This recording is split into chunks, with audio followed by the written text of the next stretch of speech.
Olá! Mais uma vez nós estamos aí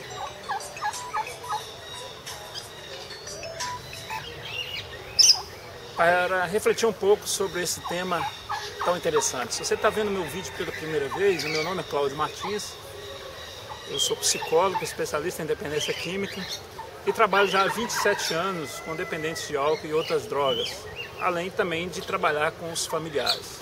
Sou palestrante em escolas, onde eu desenvolvo temas de prevenção às drogas, junto com os alunos, com os pais e com os professores. Esse tema de hoje, desse vídeo, a gente vai refletir sobre a dependência química. Nós já fizemos um vídeo sobre o que é droga, já fizemos um vídeo contando a minha história, como é que eu cheguei até aqui. Então, se você tiver interesse, visita o nosso site, jornalcriartevida.com.br, ou visita o canal do YouTube, Jornal Criarte Vida. Você vai ter essa oportunidade de agregar mais conhecimento sobre esse tema tão importante nos dias atuais. A dependência química. Esse é um outro preconceito, outro tabu que nós temos que enfrentar na sociedade atual. Primeiro, normalmente a sociedade em geral, os pais, os familiares, os empresários, os políticos, né, os professores, os profissionais da saúde, a gente tem uma visão muito deturpada sobre o que é a dependência química. Né? Muitos consideram a dependência química como um ato, como uma escolha consciente da droga. E, infelizmente, isso não é verdade. Até hoje, eu nunca vi nenhum dependente químico que está internado numa fazenda de recuperação que estão lá porque um dia fez a escolha pela dependência química. Eles começaram a usar droga como todos começam a usar. Tomando uma cervejinha numa festa, fumando um cigarrinho na mão de um colega, fumando um baseado, e assim vai sucessivamente. Nem todos que começam a usar dessa maneira vão desenvolver a dependência química, mas muitos, e aí depende da substância usada, da preferência, né, ele vai desenvolver essa doença. Em detalhe, é doença. A Organização Mundial de Saúde já define a dependência química como uma doença crônica, ou seja, que não tem cura. É diferente de uma doença aguda. Por exemplo, né, você tem uma gripe, uma dengue. Você toma a medicação, fica de repouso, faz aquilo que os médicos orientam e essa doença passa e você para de tomar a medicação. Com a dependência química não acontece isso. É uma doença progressiva, ninguém começa a usar droga de segunda a segunda, mas muitos terminam assim e muitos vão ser vítimas dessa doença.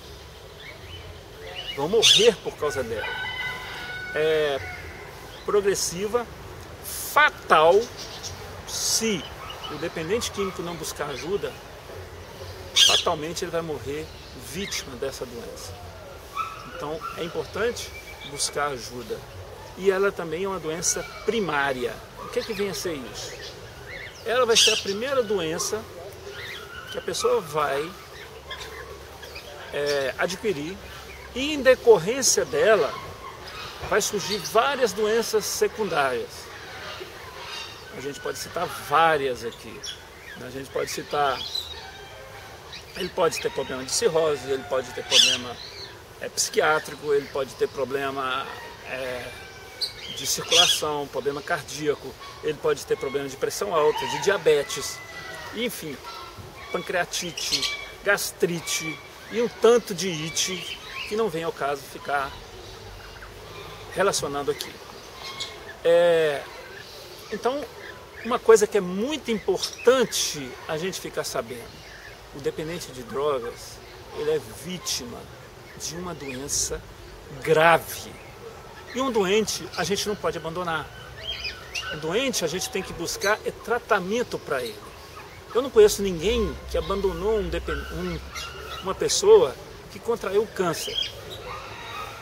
Normalmente a família fica do lado dela, buscando ajuda, né? E faz sacrifícios, faz rifa, faz tudo para conseguir levantar recursos para proporcionar o melhor tratamento para o seu ente querido que é portador, né, dessa doença também grave.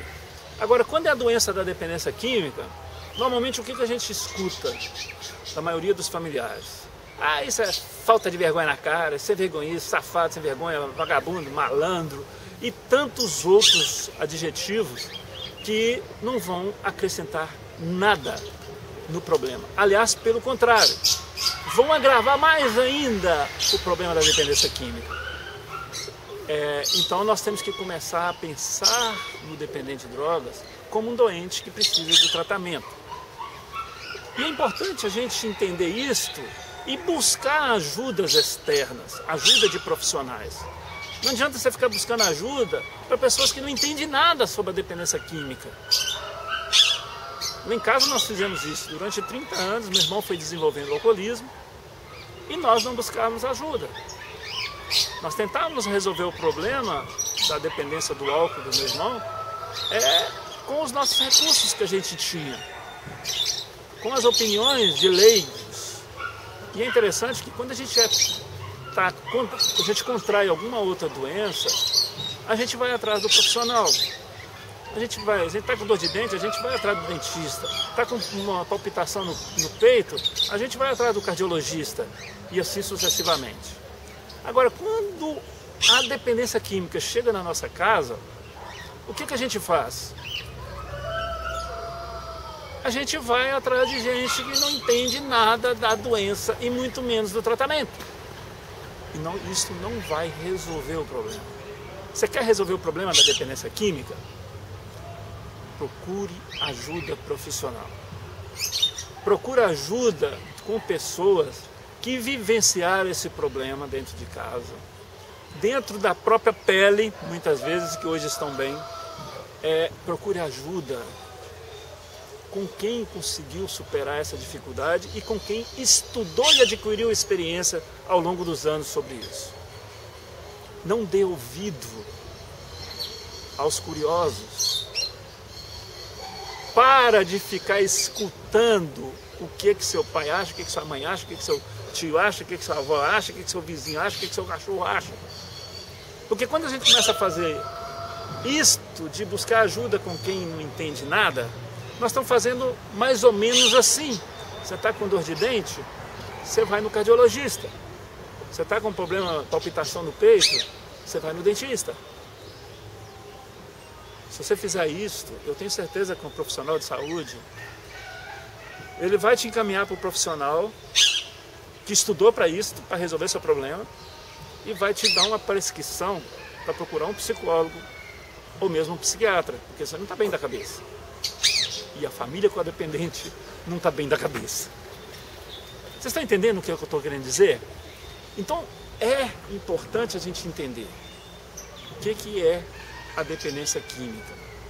Uma coisa que ninguém sabe, ou poucas pessoas sabem, o dependente químico já nasce com a doença.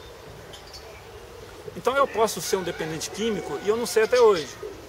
Eu me lembro de um senhor que eu conheci até os 32 anos de idade. Ele não fazia uso de nenhuma substância psicoativa. Aos 32 anos, ele casou e a esposa dele e a família da esposa todos faziam uso de bebida alcoólica. E para ele enturmar com a família, ele começou a beber. Aos 55 anos, eu tive a oportunidade, a tristeza de ver aquele senhor, uma pessoa maravilhosa, trabalhador, pai de família, internado num leito de hospital com cirrose. Então ele nasceu com a doença e foi desenvolver aos 32 anos de idade. E uma grande sacada que a gente deve pensar muito sobre isto é que não existe nenhum especialista no mundo em dependência química que pode te dar uma declaração com os seguintes dizeres: atesto que fulano de tal pode fazer uso da bebida alcoólica, do cigarro, da maconha, da cocaína e do crack, que ele nunca vai desenvolver a dependência química. Isto é um mistério. Ninguém sabe quem tem essa doença. A única maneira de saber é você ir lá testar. E aí, se você testar, se você teve a experiência prazerosa da droga, você pode começar desenvolvendo a doença. Então, por garantia, é melhor se manter sóbrio. Nos próximos vídeos a gente vai aprofundar um pouco mais sobre esse tema. Eu vou abordar um pouco sobre o que é tolerância, o que é a dependência e quais são os sinais. Sinais a gente tem que o uso das drogas psicoativas estão se tornando um problema na sua vida. Até a próxima, se Deus quiser. Bye, bye!